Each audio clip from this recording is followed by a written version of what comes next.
PSC റാങ്കറിലേക്ക് എല്ലാവർക്കും സ്വാഗതം. PSC ഇപ്പോൾ തിരുവനന്തപുരം ജില്ലയുടെ LDC ഷോർട്ട് ലിസ്റ്റ് പബ്ലിഷ് ചെയ്തിട്ടുണ്ട്. ഇതിൻ്റെ കാറ്റഗറി കോഡ് 503/2023 ആണ്. അപ്പോൾ ഇതിൻ്റെ അതായത് clerk part 1 direct recruitment category number 503/2023. അതിൻ്റെ ബേസിക് പേ എന്ന് പറയുന്നത് 26,500 മുതൽ 60,700 വരെയാണ്.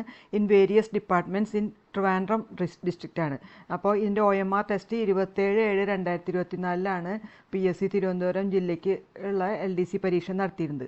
അപ്പോൾ നിങ്ങൾ ഈ പ്രൊഫൈൽ മെസ്സേജ് അപ്ലോഡ് ചെയ്തവരും ചെയ്യാത്തവരും എല്ലാവരും ഈ ഷോർട്ട് ലിസ്റ്റ് നോക്കണം. എന്താ വെച്ചാൽ ചിലപ്പോൾ ഒരു പക്ഷേ പ്രൊഫൈൽ മെസ്സേജ് വരാത്തവർക്കും ചിലപ്പോൾ ഷോർട്ട് ലിസ്റ്റിൽ ഉൾപ്പെട്ടിട്ടുണ്ടാവും. അപ്പോൾ തിരുവനന്തപുരം ജില്ലയിൽ പരീക്ഷ എഴുതിയ എല്ലാവരും ഈ ഷോർട്ട് ലിസ്റ്റ് നിങ്ങൾ നിർബന്ധമായും നോക്കണം.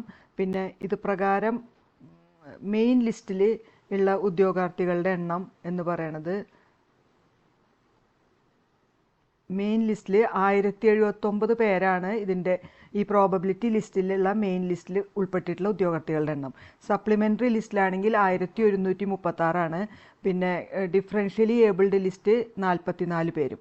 അങ്ങനെ ടോട്ടൽ നമ്പർ ഓഫ് കാൻഡിഡേറ്റ്സ് 2259 പേരാണ്. അപ്പോൾ ഇതിൻ്റെ മെയിൻ ലിസ്റ്റിൽ ഉൾപ്പെട്ടിട്ടുള്ള അതായത് last candidate cut off mark നമ്മൾ അങ്ങനെയാണല്ലോ പറയുക, 72.67 ഇതിൻ്റെ കട്ട് ഓഫ് മാർക്ക് വന്നിട്ടുള്ളത്. അതായത് മെയിൻ ലിസ്റ്റിലെ ലാസ്റ്റ് കാൻഡിഡേറ്റിന് കിട്ടിയിട്ടുള്ള മാർക്കാണ് ഈ കട്ട് ഓഫ്, അത് 72.67.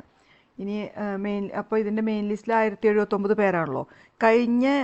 ഇപ്പോൾ ഓൾറെഡി നിലവിലുള്ള റാങ്ക് ലിസ്റ്റിൽ നിന്ന് ഓപ്പൺ മെറിറ്റിൽ 655 പേർക്കാണ് തിരുവനന്തപുരം ജില്ലയിൽ നിന്ന് കിട്ടിയിരിക്കുന്നത്. അതുപോലെ മറ്റ് കാറ്റഗറികളിലായിട്ട് ഈഴവ 701, അങ്ങനെ പല കാറ്റഗറികളായിട്ട് എല്ലാം കൂടെ ടോട്ടൽ 1030 നിയമനങ്ങളാണ് ഇതുവരെ നടന്നിട്ടുള്ളത്. അതായത് PSC അഡ്വൈസ് അയച്ച് നിയമനം കിട്ടിയിട്ടുള്ളത് 1030ഓളം ഉദ്യോഗാർത്ഥികൾക്കാണ് തിരുവനന്തപുരം ജില്ലയിൽ നിന്ന്. അപ്പോൾ നമ്മുടെ ഈ റാങ്ക് ലിസ്റ്റിൽ 1079 പേരാണ് മെയിൻ ലിസ്റ്റിലുള്ളത്. അപ്പോൾ അതുകൊണ്ട് തന്നെ ഈ പ്രാവശ്യം ഉദ്യോഗാർത്ഥികളുടെ എണ്ണം വളരെ കുറച്ചതുകൊണ്ടും ഒക്കെ കിട്ടാനുള്ള സാധ്യത കൂടുതലാണ്. ഓക്കെ, അപ്പോൾ നിങ്ങൾ ഈ ചാനൽ ഇതുവരെ സബ്സ്ക്രൈബ് ചെയ്യാത്തവരാണെങ്കിൽ ദയവ് ഇത് സബ്സ്ക്രൈബ് ചെയ്യുകയും ലൈക്ക് ചെയ്യുകയും ഷെയർ ചെയ്യുകയും കമൻറ്റ് ചെയ്യുകയൊക്കെ ചെയ്യാം. Okay, thank you.